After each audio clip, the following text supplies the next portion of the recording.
내 아들아, 내 말을 지키며 내 계명을 간직하라. 내 계명을 지켜 살며 내 법을 내 눈동자처럼 지키라. 이것을 내 손가락에 매며 이것을 내 마음판에 새기라. 지혜에게 너는 누이라 말하며 명철에게 너는 내 친족이라 하라. 그리하면 이것이 너를 지켜서 음녀에게 말로 호리는 이방 여인에게 빠지지 않게 하리라. 내가 내 집 들창으로 살창으로 내다보다가 어리석은 자 중에 젊은이 가운데 한 지 없는 자를 보았노라. 그가 거리를 지나 음녀의 골목 모퉁이로 가까이 하여 그의 집 쪽으로 가는데 저물 때 황혼 때 깊은 밤 흑암 중에라. 아멘.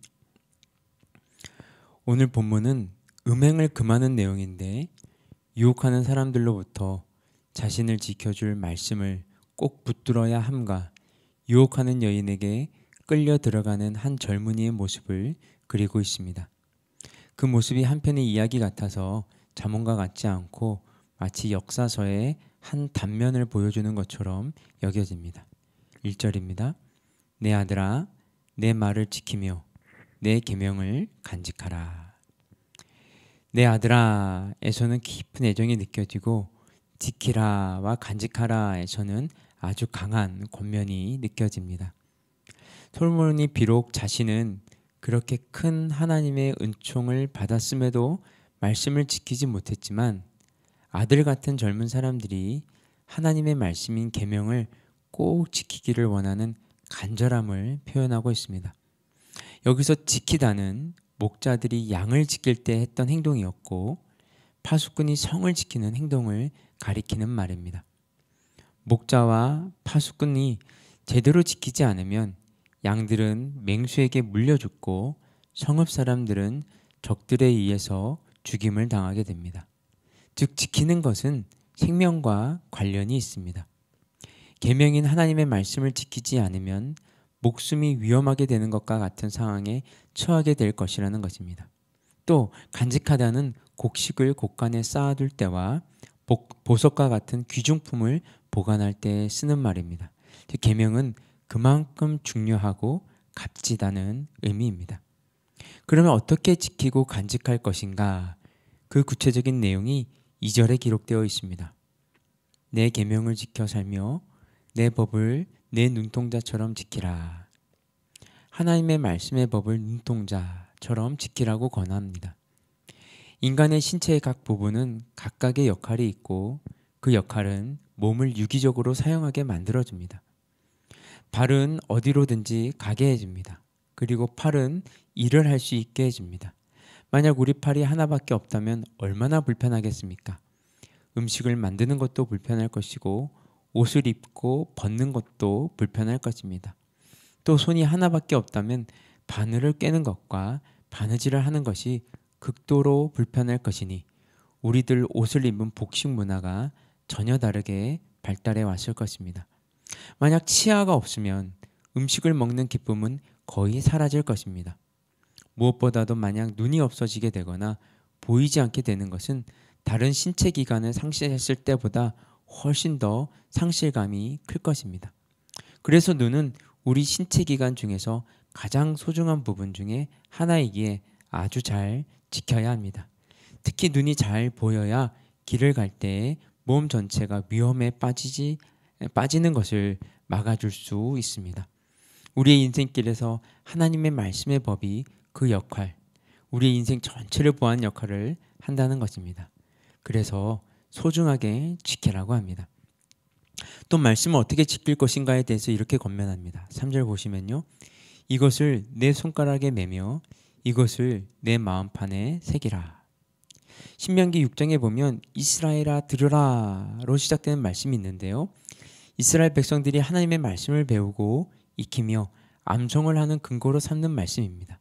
쉐마라고 부르는데 거기에 보면 너는 또 그것을 내 손목에 매어 기호를 삼으며 내 미간에 붙여 표로 삼고 내 집 문설주와 바깥문에 기록할지니라 라는 말씀이 있습니다.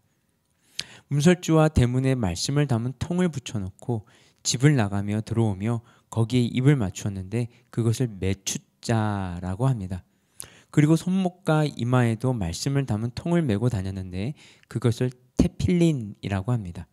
솔로몬은 아예 손가락에 매라고 합니다. 묶어 놓으라는 것이죠.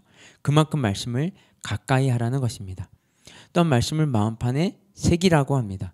원래 새기는 것은 돌이나 금속, 나무에 새기곤 했는데 그렇게 하면 새긴 것을 확인하기 위해서는 언제나 그곳으로 가야 하고 또 세월이 지나면 새긴 것 자체를 잊어버릴 수도 있습니다. 하지만 마음판에 새기며 그럴 일은 없습니다.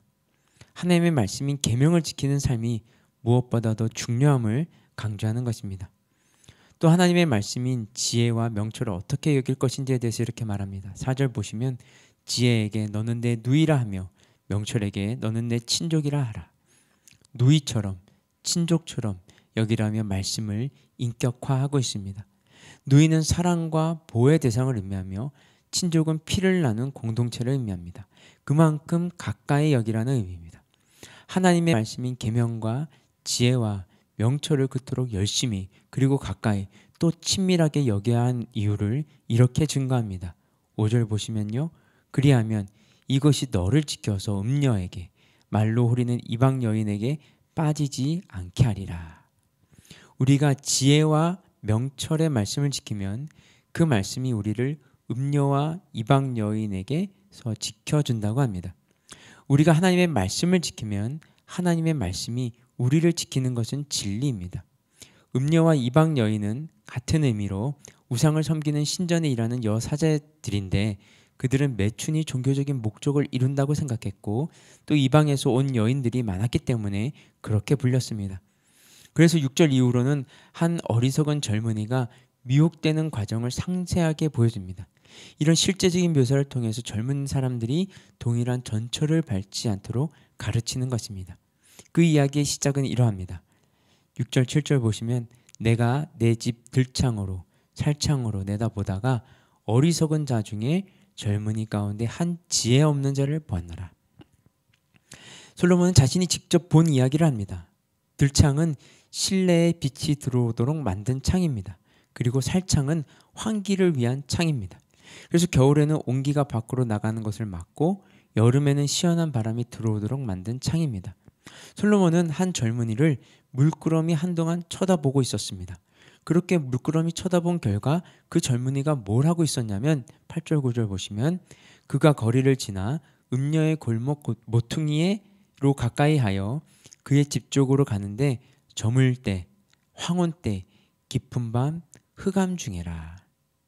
한 젊은이가 들어간 곳이 사창가인지는 잘 알 수 없지만 매매춘을 하는 곳이 따로 있었던 것으로 보입니다. 그 젊은이는 거리를 지나 골목으로 들어갔습니다. 거리는 큰 길이지만 골목은 작은 곳이죠. 구석진 곳. 당연히 그곳은 인적이 드문 곳입니다.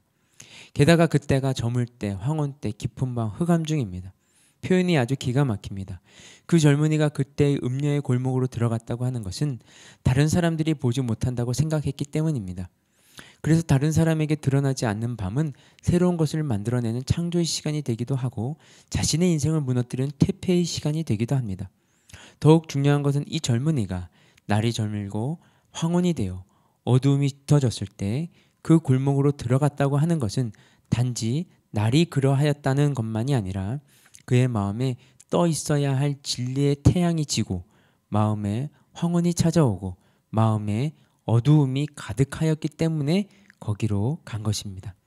그래서 우리는 우리의 마음이 어둡지 않도록 주의 말씀은 내 발의 등이요 내 길에 빛이니이다 의 말씀을 잘 새겨 놓아야 합니다. 말씀의 빛이 우리를 지켜주기 때문입니다.